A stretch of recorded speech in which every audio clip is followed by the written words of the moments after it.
बिस्मिल्लाहिर्रहमानिर्रहीम अस्सलाम वालेकुम। उम्मीद करता हूँ दोस्तों आप खैरियत से होंगे। हमारा गूगल शीट्स का जो कोर्स है उसका आज लेक्चर 3 है, ठीक है। तो पहले बुनियादी फ़र्क समझते हैं जी। अच्छा, ये जो मेरे पास लेटर्स हैं इनको हम कॉलम कहते हैं, और ये जो हमारे पास नंबर हैं इनको हम रोज़ के नाम से जानते हैं, ठीक है। अब आपको पता है जिस वक्त रोज़ और कॉलम आपस में मिल जाते हैं तो एक सेल बनता है, ठीक है। एक सेल जो है क्रिएट होता है, वजूद में आता है। अच्छा, सेल और रोज़ और कॉलम का फ़र्क हम समझ चुके हैं। अब ये जो सिलेक्टेड सेल, ये एक्टिव सेल है।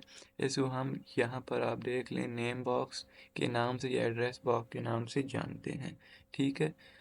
ये बहुत ज़्यादा हेल्पफुल रहेगा जिस वक्त हम आगे प्रैक्टिकल इम्प्लीमेंटेशन करेंगे, ठीक है जनाब। फार्मूला बार में अभी मैं कोई फार्मूला नहीं लेकर रहा, वो मैं आपको साथ साथ बताता चलता रहूँगा कि इस तरीके से हम फार्मूला बार को इस्तेमाल करेंगे और इस तरीके से, ठीक है।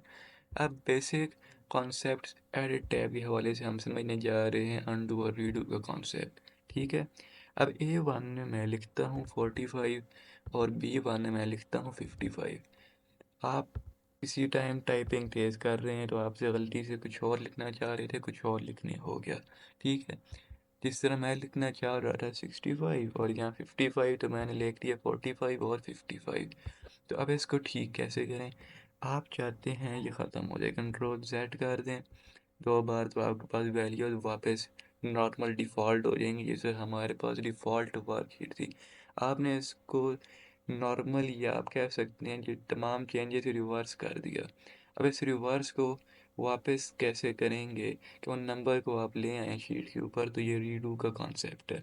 कंट्रोल वाई एक बार दबाएं तो 45 आ जाएगा, दूसरी बार दबाएंगे 55 आ जाएगा। तो आई होप कि आपको अनडू और रीडू का कॉन्सेप्ट समझ आ चुका है। अच्छा जी। अच्छा तो दोस्तों एडिट में हम पहले 2 ऑप्शन एक्सप्लोर भी कर चुके हो, प्रैक्टिकल एग्जांपल के साथ मैंने आपको समझा दिया। कार्ड कॉपी पेस्ट बड़ी आसान है, इनको मैं इतने डेप्थ में नहीं समझाऊंगा।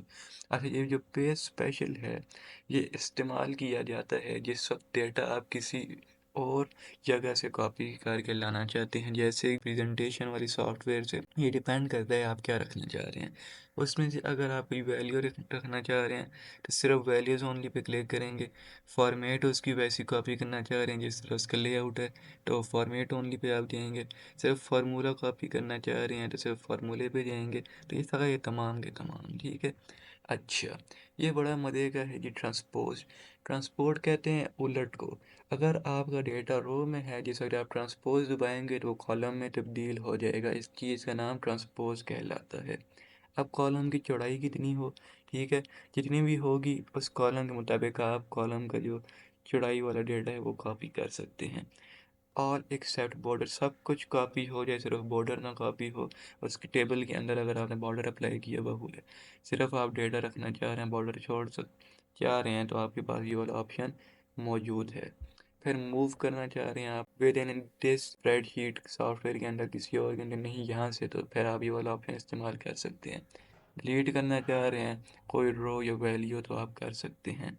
कोई चीज़ ढूंढना चाह रहे हैं तो आप वो भी कर सकते हैं, शॉर्टकट्स आपके सामने लिखी हैं, ठीक है दोस्तों। तो यहाँ पर आपको ऑप्शन रीडू के भी मिल जाते हैं और अनडू के भी मिल जाते हैं। ये प्रिंट का है, ये फॉर्मेट प्रिंटर है, ठीक है। चलें इनको इस्तेमाल करके मैं दिखा देता हूँ। मिसाल के तौर पे मैं लिखता हूँ 78, ठीक है। 78 लिखने के बाद मैं चला जाता हूँ, इसका जो फिल कलर है इसको मैं दे दिया ये, ठीक है। अब मैंने सेम यही अप्लाई करना है बी वाले के ऊपर, जैसे मैंने 88 लिखा है। अब कैसे करेंगे ज़रा समझिएगा।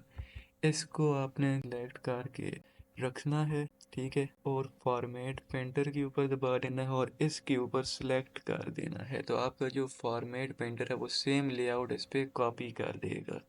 तो इस तरीके से आप फॉर्मेट पेंटर को इस्तेमाल कर सकते हैं, ठीक है दोस्तों। अच्छा, यहाँ से आप इसका साइज़ बढ़ा सकते हैं शीट का। यहाँ आपके पास करेंसी अगर आ जाती है तो वो आप रख सकते हैं। ये फ़ॉन्ट है आपके पास, फ़ॉन्ट का साइज़ है, ठीक है। बोल्ड करना चाहते हैं, इटैलिक करना चाहते हैं, स्ट्राइक थ्रू, या फिर इसका टेक्स्ट कलर चेंज करना चाहते हैं, ठीक है जनाब। यहाँ से आप बॉर्डर अप्लाई कर सकते हैं। ये अलाइनमेंट के कुछ ऑप्शंस हैं। ठीक है, ये आप यहाँ से खेल सकते हैं इनके साथ। और ये वर्टिकल लाइन, तो आई होप कि आपको अलाइनमेंट की भी समझ आ चुकी है।